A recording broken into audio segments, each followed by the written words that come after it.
Assalamualaikum warahmatullahi wabarakatuh. Oke brosis, kembali lagi bersama saya Samudin dari Karisma Channel. Ayo gimana? Apa sudah divaksin?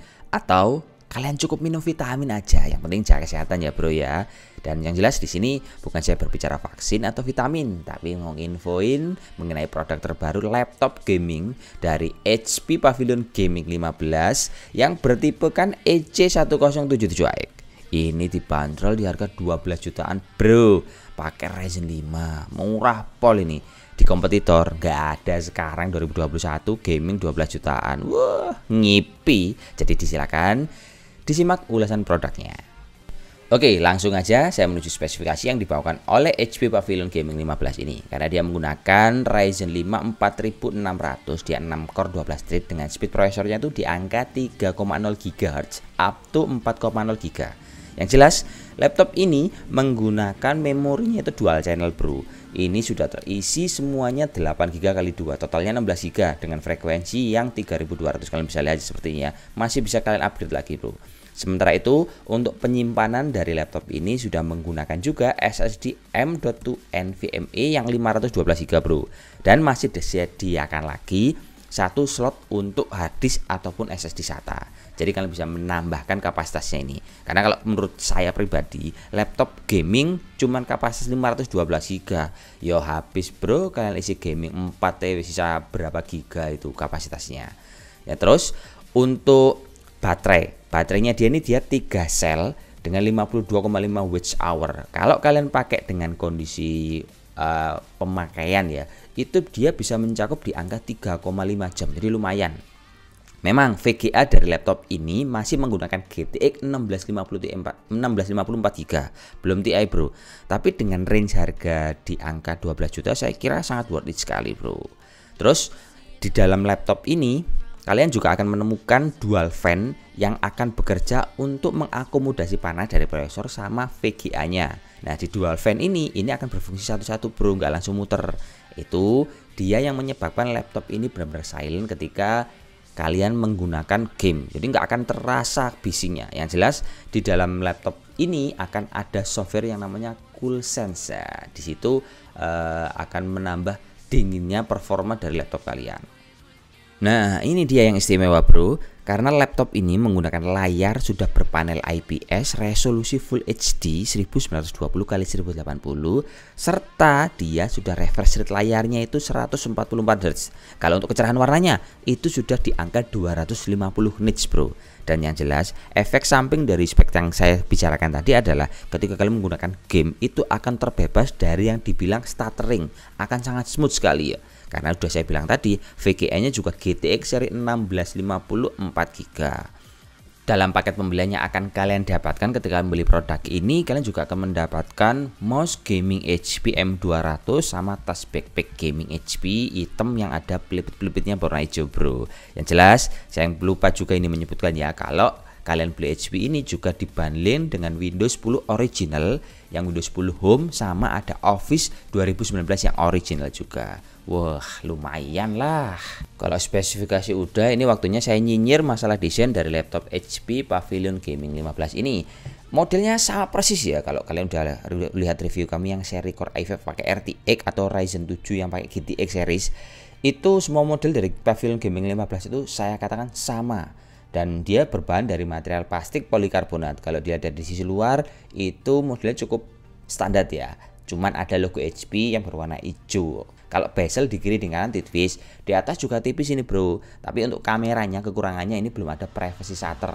Nah untuk mikrofon dari laptop ini posisinya juga di atas di sebelah kiri dan kanan layar bro. Kita turun ke bawah, kita menyoroti engsel. Memang seri HP Pavilion Gaming 15 ini kalau saya bilang engselnya itu paling handal ya.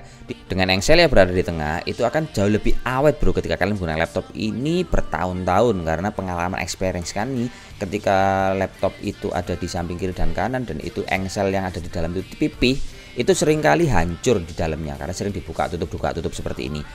Dan memang kekurangan dari seri ini, laptopnya tidak bisa dibuka sampai 180 derajat. Jadi mentok di seperti ini bro. Kalau kita turun ke bagian bawah dikit dari engsel, itu terdapat speaker dari Bang NO.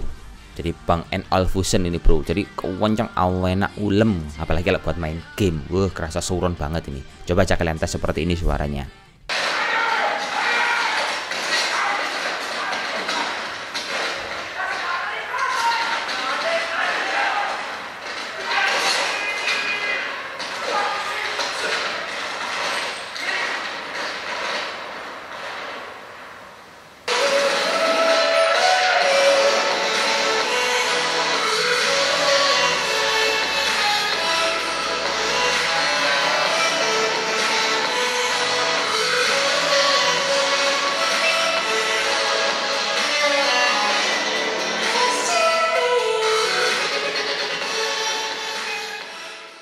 Gimana brosis, suara nih enak toh? Ya jelas. Kita lanjut lagi turun ke bagian keyboardnya. Nah di bagian keyboard ini dia ada backlight berwarna hijau. Nah ini ciri khas dari HP. Semua seri gaming 15 itu dia berwarna hijau, tidak ada yang RGB bro.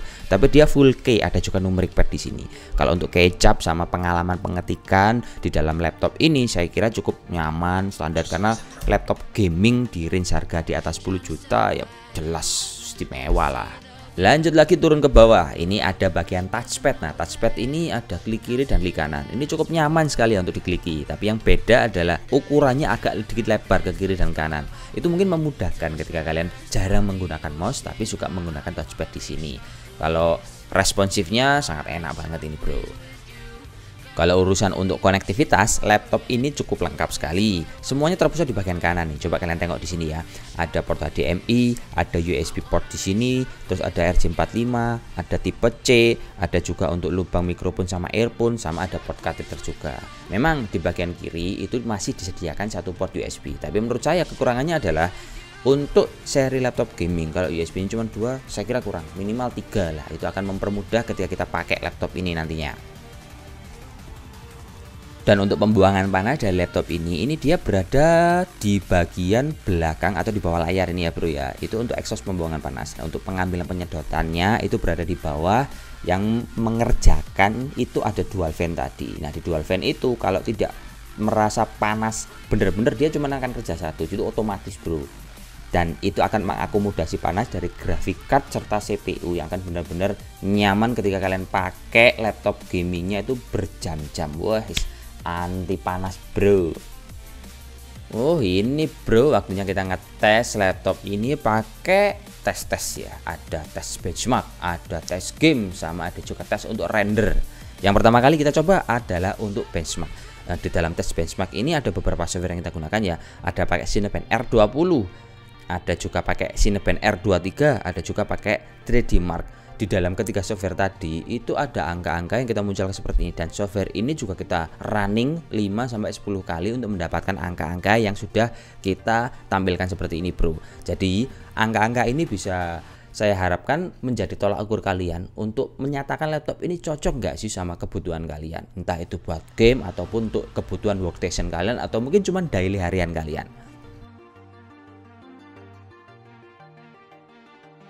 Untuk yang kedua, ya ini di dalam tes game ya.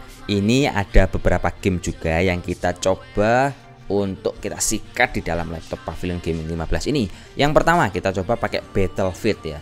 Digunakan untuk setting ultra itu di resolusi 1080, average FPS-nya atau rata-rata FPS-nya itu di angka 55 fps. Of course, ini akan sangat playable kalian mainkan. Dan minimal FPS-nya itu di angka 51, maksimalnya di angka 62 fps. Kita pakai game GTA 5 dengan resolusi 1080 very high ya, dengan average FPS-nya itu minimal di angka 100 fps dan maksimalnya di angka 120 fps. Dan ini kenapa kok angkanya lebih besar dari RTX punyanya Legion kemarin? Nah, karena ada faktor ini. Di dalam settingan untuk game GTA 5 ada yang game settingan grafik itu kalian ada namanya VSync. Nah ini settingan dari Nvidia.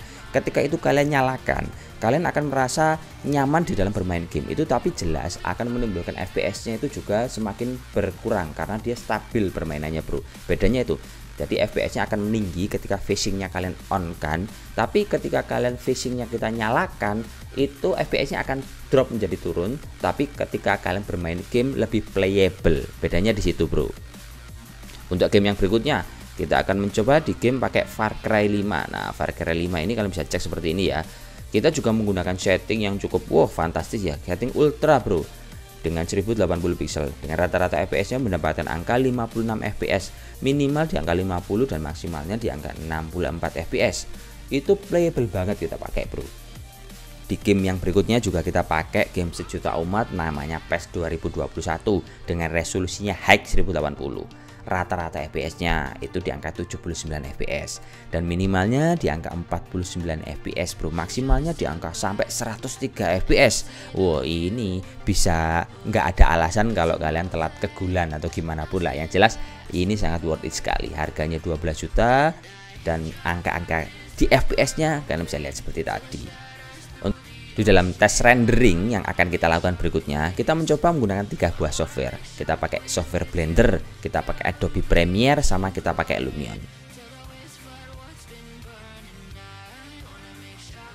Gimana bro, menurut kalian laptop HP Pavilion Gaming 15 ini yang dibanderol di angka 12.850. Kalau menurut saya kelebihan yang mencolok adalah di range harga 12.850 dia sudah memiliki RAM 16GB dan VGA-nya seri GTX 1654GB, Ryzen 5 4600. Kalau di merek lain, mau kalian beli MSI, mau kalian beli Asus TUF, atau mungkin seri Legion Gaming, atau mungkin punyanya apa ya, satu lagi ya, punya Acer Nitro, itu kalian tidak akan menemukan produk semurah ini dengan range harga yang setara. Speknya mantap bro, tapi bukan tanpa kekurangan juga. Sama kelebihannya satu lagi, laptop ini refresh rate-nya sudah 144 Hz. Itu akan menimbulkan sesuatu yang spesial ketika kalian memang gaming yang entusias ya, tapi budgetnya minim. Jadi ketika kalian pakai buat nge-game, stuttering itu amblas ya, nggak ada. Bukan tanpa kekurangan, laptop ini juga memiliki kelemahan, yaitu keyboardnya masih single color yang berwarna hijau. Kalau yang berwarna-warni itu kalian harus naik ke level tinggi atau seri HP Omen yang harganya dibantu di angka 17 jutaan. Dan ada lagi, seri ini untuk NTSC-nya cuma 72%. Belum Adobe 100% sRGB. Nah, kalau kalian pengennya lengkap ya harganya dinaikkan kalau cari produk. Mungkin itu aja informasi yang bisa saya sampaikan buat kalian. Sama satu lagi, di sana kan tadi saya menyimpulkan atau ngasih angka-angka, entah itu buat tes benchmark, ada juga pakai game, ada juga tes render. Semuanya kita tes, benar-benar kita coba laptop ini kemampuannya sampai di mana. Dan itu saya berharap teman-teman bisa menjadikan tolak ukur kebutuhan kalian. Entah itu buat kerja, entah itu kalian buat daily harian, atau entah kalian buat senang-senang buat bermain gaming. Oke, semoga bermanfaat. Bersama saya Samudin di Karisma Channel. Assalamualaikum warahmatullahi wabarakatuh. Salam jos.